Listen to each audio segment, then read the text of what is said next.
이사야를 계속 읽고 있는 중에 있습니다. 특별히 오늘 말씀은 사실 우리가 어제 본 말씀부터 바벨론이 등장합니다. 남유다 왕국의 그 가장 중요한, 그러니까 남유다 왕국이 제일 두려워하던 적이 바로 바벨론입니다. 남유다 왕국을 변호하는 건 아닙니다만 오죽하면 야하스 왕이 아수르와 연합할 생각을 했겠습니까? 말도 안 되는 일인데 그만큼 바벨론의 공격이 매우 극심했다. 바벨론을 매우 두려워했다. 이렇게 볼 수 있습니다. 그러니까 신흥 강대국인 바벨론의 이 나라가 망하는 것을 어떻게든 막아보기 위해서 남유다 왕국의 몇몇 왕들은, 모든 왕들이 다 그런 건 아닙니다만 어쨌든 몇몇 왕들은 북이스라엘, 형제국이었던 북이스라엘을 망하게 한 아수르와의 동맹도 서슴지 않았습니다. 애국과의 동맹을 맺은 그런 왕들도 있었고 또 아수르와 이렇게 동맹을 맺은 여러 왕들이 있었는데 이유는 남유다 왕국의 마지막을 바벨론이 장식하기 때문에 그렇습니다. 하나님께서는 선지자 이사야를 통해서 이제 하나님 믿는 백성들이 어떻게 이스라엘이 온전히 회복될 것인가, 이런 부분에 대해서 누차에 말씀하시고 오늘 다시 한번 1, 2절 이렇게 우리에게 말씀하십니다. 1절 좀 보시면 여호와께서 야곱을 긍휼히 여겨주십니다. 이스라엘을 다시 택하여 주십니다. 이 다시 택하여 주신다는 것, 오늘 우리로 말하면 한 번 더 새롭게 택하여 주신다라는 말입니다. 우리 교회 이름도 신금호, 그래서 다시 혹은 새롭게라고 하는 그런 의미가 있죠. 이전에 있었던 이스라엘의 선택 그리고 그들의 결단, 헌신 혹은 그들의 행위가 사실은 파탄에 이르렀기 때문에 이제 하나님께서 이스라엘을 다시 택하여 주시는 겁니다. 그 이전에 있었던 북이스라엘이든 남유다든 사실 그들은 실패했습니다. 하나님의 백성 공동체라고 말은 하지만 과연 그들이 하나님의 뜻을 잘 실천했느냐? 아니라는 거예요. 그래서 하나님이 다시 그들을 택하여 주시고 그들의 땅에 두어 주십니다. 땅에 두시는 거예요. 이스라엘 백성들 히브리 민족 시절에도 하나님은 그들에게 땅을 허락하십니다. 우리가 이 땅에 살아가는 동안 우리는 땅은 사실 굉장히 중요한 삶의 터전이다라고 말할 수 있습니다. 하나님이 이 히브리 백성들에게 약속의 땅을 약속하셨던 것처럼 이제 다시 한번 땅을 그들에게 주시겠다고 말씀해 주십니다. 이런 점에서 땅의 소유주는 하나님이십니다. 이 땅을 하나님이 소유한다는 점에서는 오늘날 우리들이 토지 공유 혹은 토지 공개념을 우리가 어느 정도 수용하고 공감할 수 있을 것입니다. 다만 이 땅을 사람들이 갖게 되면 어떻게 되느냐, 정부가 갖게 되면 어떻게 되느냐, 이제 또 다른 문제가 생기겠죠. 그건 이제 권력이 생기면 또 그 다음 문제는 또 나오게 될 겁니다. 여하튼 그러니까 기본적으로는 땅은 하나님이 우리 사람들에게 약속으로 또 선물로 주시는 게 맞습니다. 그리고 나그네 된 자가 야곱 족속과 연합한다라고 이제 1절에 말씀하고 있죠. 나그네 된 자는 문자 그대로 타국인입니다. 타국인이 야곱 족속과 연합하여 하나님 백성 된다는 얘기인데 사실 그 전통적이고 정통적인 유대인들이 듣기는 굉장히 거북스러운 표현이죠. 왜냐하면 그들은 그들만의 어떤 그런 자부심이 대단한 민족이었기 때문에 하나님이 이방인을 들어서 하나님 백성 삼는다, 이게 참 쉽지 않죠. 물론 창세기에 나왔던 출애굽 시절만 하더라도 혈통적으로 히브리인, 소위 말하는 아브라함의 직계자손이 아니어도 얼마든지 믿음으로 그들이 하나님 백성 된다라고 하는 것이 어느 정도 허용되었지만 뭐든지 그렇잖아요. 세월이 오래 흐르게 되면 그들만의 어떤 전통, 자부심 뭐 이런 것들이 생깁니다. 이제 그러다 보면 혈통적으로 이스라엘 사람들이 아닌 사람들이 과연 하나님 백성이 되겠느냐? 혈통적으로 우리가 이렇게 무시하는 어떤 그런 현상들이 나타나죠. 뭐 우리나라 같으면 지역 감정이라든지 혹은 주변에 있는 몇몇 나라들을 우리가 굉장히 무시하는 이제 그런 현상들이 우리뿐 아니라 사실 전 세계적으로 일어나게 된다 그런 얘기입니다. 근데 이 마지막 때에 하나님이 회복시키시는 이스라엘의 모습은 참으로 놀랍게도 타국인 나그네 된 사람들도 야곱 족속과 하나가 된다라고 하는 것입니다. 여하튼 하나님께서 이제 그들을 포로에서 돌아오게 하시고 그들이 이스라엘 사람들이 가장 두려워하고 있는 존재인 바벨론은 그러면 어떻게 될 거냐? 바벨론에 대해서는 오늘 우리가 읽고 있는 3절에서부터 23절까지 내용을 보시면 자 이제 바벨론 왕에 대해서는 너희들이 노래를 만들어서 이제 슬픈 노래예요. 애가를 만들어서 너희가 그들을 이야기할 수 있을 것이다. 노래가 될 정도일 것이다. 그런 얘기입니다. 이 4절 보시면 바벨론 왕에 대하여 노래를 지어서 불러라. 압제하던 자가 어찌 그리 그쳤으며 강포한 성이 어찌 그리 패하였는고. 압제하던 사람과 또한 강포를 행하던 바벨론이 이제는 망하게 된다, 멈추게 된다, 끝나게 될 것이다 라고 하는 얘기입니다. 사실 압제하던 인물들, 이 강포를 저질렀던 이런 나라들이든 혹은 이런 어떤 존재들이 사라지게 되면 7절 온 땅이 조용하고 평온해집니다. 무리가 소리 높여 노래할 수 있는 시대, 노래할 수 있는 세상이 펼쳐지게 될 겁니다. 8절에서는 이제 나무들도 이렇게 얘기를 합니다. 뭐 나무들이 사람처럼 살아서 말을 할 수는 없겠지만 나무들이 말을 하기를 내가 넘어져 있은즉 올라와서 우리를 베어버릴 수도 없구나.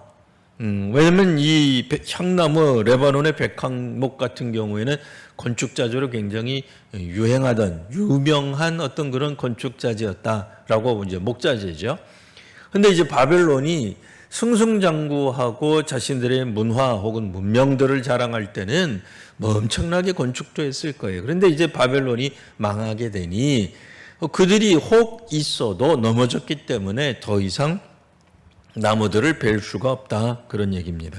9절에 보시면 아래에 있는 수월, 저 아래 땅 밑에 고대 사회에서는 수월이 죽은 자들이 가는 곳이라고 생각되는 수월이 저 아래에 있다고 생각을 했습니다. 아래에 있는 수월이 너로 말미암아 소동하게 될 거다. 내가 오는 것을 영접할 것이다. 바벨론과 바벨론의 왕들 그리고 그 민족들, 그 백성들이 수월, 그러니까 죽게 된 것 때문에 수월이 아주 뭐 난리가 난다는 거예요. 영접한다는 거예요. 뭐 밖에서 무슨 외국 원수가 오는 것처럼 연두에 가두에 막 쭉 늘어서서 환영 인파가 늘어서게 될 텐데 그거는 수월에서 그들이 유명하기 때문이 아닙니다. 어쨌든 계속 보시면 9절 세상의 모든 영웅들도 이미 죽은 영웅들이에요. 옛날에 죽었던 영웅들도 일어나고 열방의 모든 왕도 죽음 가운데 있는 그들의 왕자 죽어서도 왕이다 그 뜻은 아니에요. 왕자에서 다 일어나서 말을 하기를 10절 그들은 이렇게 말할 것이다. 너도 우리같이 되었느냐? 너도 우리같이 망했느냐? 우리같이 죽었느냐? 우리같이 패배했느냐? 너희들은 지지 않을 줄 알았는데 끝나지 않을 줄 알았는데 너희들도 결국 끝이 있구나. 우리들처럼 죽었구나. 망했구나. 졌구나. 뭐 그런 이야기를 하게 될 것이다. 그래서 바벨론에 대해 굉장히 그 뭐라 그럴까요? 뭐 아주 그 서러운 원통하는 원망하는 바벨론에 의해서 이미 죽었던 수많은 영웅들이 이제 그 죽음 가운데서 자신들이 있는 곳에 쭉 나와 가지고 바벨론을 영접할 이거 약간 좀 조롱하는 거죠. 자, 12절 말씀 너 아침 아들 계명성이여 어찌 하늘에서 너는 떨어졌느냐? 그러니까 하늘에 있는 존재만큼이나 높은 거예요. 뭐 엄청난 권세를 누렸던 존재. 아침의 아들 계명성. 그래서 또 어떤 분들은 이 계명성 나오니까 이거는 사탄이다. 그렇게 해석은 하지 마시고요. 이건 바벨론을 가리키는 말입니다. 오늘 성경 말씀에 따르면 압제자들 말을 하는 거죠.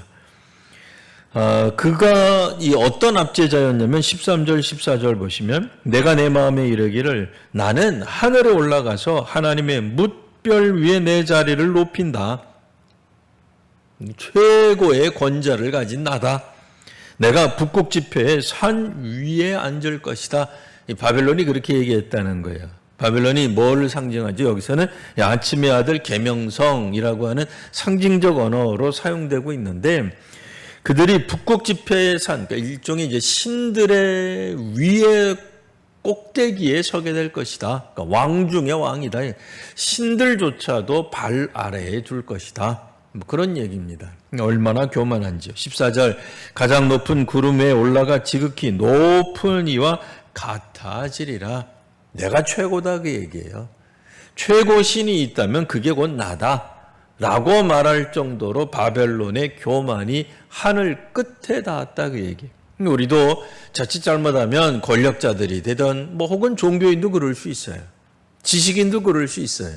옛날로 말하면 철학자도 이렇게 될 수 있습니다. 오늘날 같으면 부자가 이럴까요? 자기가 가지고 있는 재력, 실력, 학력, 혹은 영적인 힘들, 혹은 권력들, 이런 것들이 무궁무진할 것이다. 자기가 최고의 어떤 자리에 있다. 자기가 말을 하면 하나님이 들으신다. 내가 이야기만 하면 하나님이 반드시 움직이신다. 심지어는 그분이 진짜로 그렇게 믿는 건 아니겠으나 자기가 기도하면 하늘 보좌를 흔들 수 있다. 이렇게까지 이야기하는 사람들이 있단 말이에요. 내가 나가서 전도하면 뭐라고 이야기한단 말이에요. 그러니까 얼마나 교만한지 그 교만이 하늘을 찌르는 거죠. 자신감이 넘친다 정도가 아니죠. 이거는 교만의 끝을 보여주고 있는 겁니다. 교만이 끝이 없었던 그가 결국은 이제 추락하게 되는 이제 이런 모습을 보여주게 될 것이다.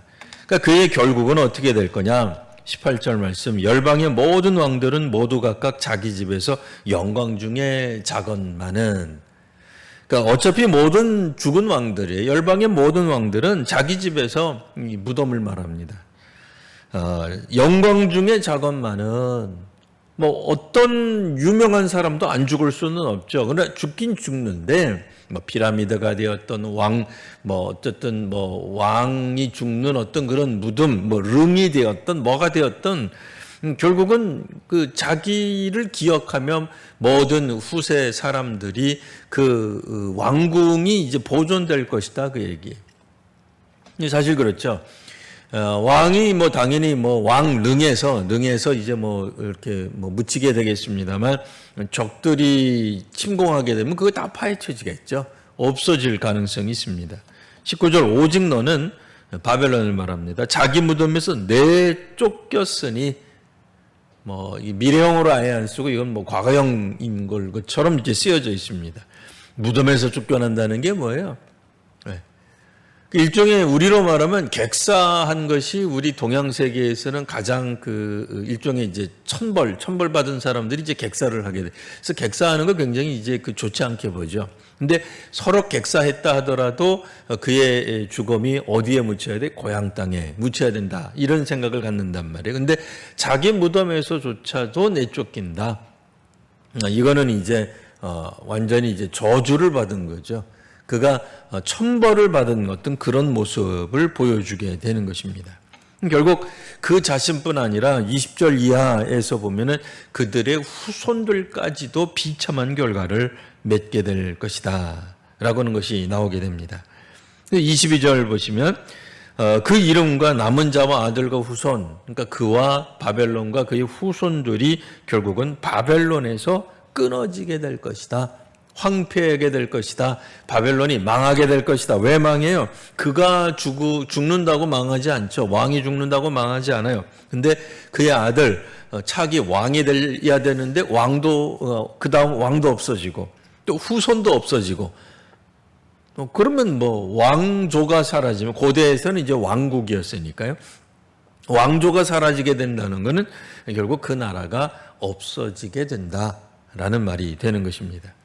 그래서 이 바벨론이 어떻게 바뀔 거냐? 23절 보시면 고슴도치의 구렬이 될 것이다. 좀 이상한 표현이죠. 우리 같으면 고슴도치가 살아가니 동물원이 된다는 건가? 그런 얘기가 아닙니다. 사람 살 만한 곳이 못 된다. 그런 얘기입니다. 거긴 누가 사느냐? 원래는 사람 살던 곳인데 고슴도치가 살게 될 것이다. 이거 끔찍한 거죠. 오늘날 우리들이 강남, 분당 그러면 그래도 상당한 어떤 그런 재력 있는 분들이 사는 곳인데 또 괜히 또 거기 있는 분들 뭐라 그러는 건 아닙니다. 근데 그런 곳들이 결국은 들짐승들이 살게 될 것이다. 그럼 이제 사람이 안 산다는 얘기죠. 물 웅덩이가 된다. 오늘날도 지금 우리가 물이 오니까 엄청나잖아요. 난리가 엄청난 난리가 지금 벌어지고 있습니다. 몇몇 우리 주변에 있는 나라들도 이 물난리로 지금 엄청 힘들어하고 있죠. 중국도 마찬가지고 우리도 마찬가지고 일본도 마찬가지입니다. 물 웅덩이가 된다라고 하는 것은 이제 침수되는 걸 말해요. 그러니까 바벨론의 그 도시가 잘 만들어 놓은 도시가 우리로 말하면 이제 수로도 파고 그래서 어느 정도 비가 와도 견뎌내는 그런 도시가 물 웅덩이가 된다.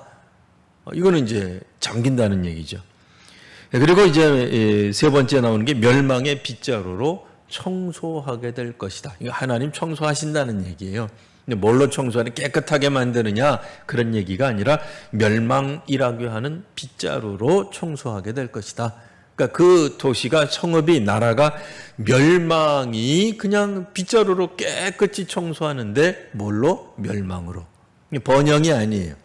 번영으로 청소되는 게 아니라 오늘 우리로 말하면 바이러스로부터 우리가 감염원으로부터 깨끗해지는 그런 청소가 아니라 멸망이라고 하는 빗자루로 청소가 되는 거니 그 나라가 흔적도 없이 사라지게 될 거다. 아예 그냥 대놓고 표현을 했죠. 멸망하게 될 것이다.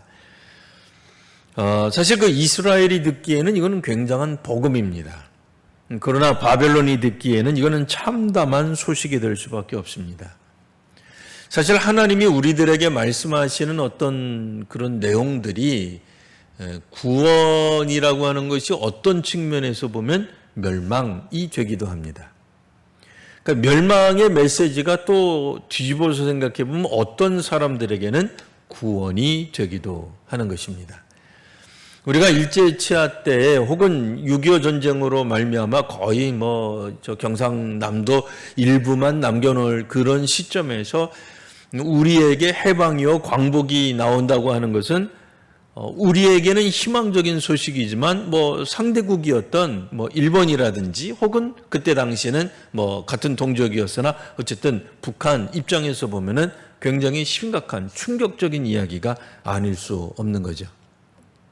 하나님을 믿는 사람들에게 이어지는 하나님의 이와 같은 역사 심판, 하나님의 역사 개입은 하나님 믿는 백성들에게 이와 같이 희망의 메시지가 오게 되는 것입니다. 그러나 이와 같은 희망의 메시지는 그냥 아무렇게나 아무 때나 오는 것이 아닙니다. 사람들이 이와 같이 굉장히 힘들고 어려운 어떤 그런 시기를 거치고 난 다음에 비로소 오게 되는 것입니다. 그 이유는 먼저 번 이스라엘이 남유다가 하나님이 첫 번째 세우시고 선택하셨던 사람들의 실패가 있기 때문에 그렇습니다. 오늘 우리로 하여금 새롭게 하시는 다시 우리를 세우시고 부르시는 하나님, 근데 그 이전에는 먼저 부름을 받았던 그들의 실패와 또 그들의 패망이 전제되는 것입니다. 오늘 우리가 새롭게 되기 위해서는 그 이전에 가졌던 잘못된 것들에 대한 그래서 회개가 있어야 됩니다. 하나님이 우리를 다시 살리시고 또 회복시키시는 내일을 그리고 미래를 내망하며 새롭게 오늘을 다시 한번 살아가는 우리 귀한 한국교회와 우리 모든 성도님들이 되시기를 바랍니다. 기도하겠습니다. 거룩하신 주님, 하나님의 섭리 가운데서 오늘 다시 한번 저희들을 부르시고 인도하여 주시니 참으로 감사합니다. 이전에 우리들이 지었던 모든 죄를 도말하여 주시니 감사합니다. 다시는 저희들이 죄 짓지 않도록 굳은 결단하게 하여 주시옵소서. 죄를 미워하게 하시며 우리로 하여금 다시 한번 하나님의 말씀에 바로 서게 하여 주옵소서. 거룩하신 우리 구주 예수님 이름으로 기도드리옵나이다. 아멘.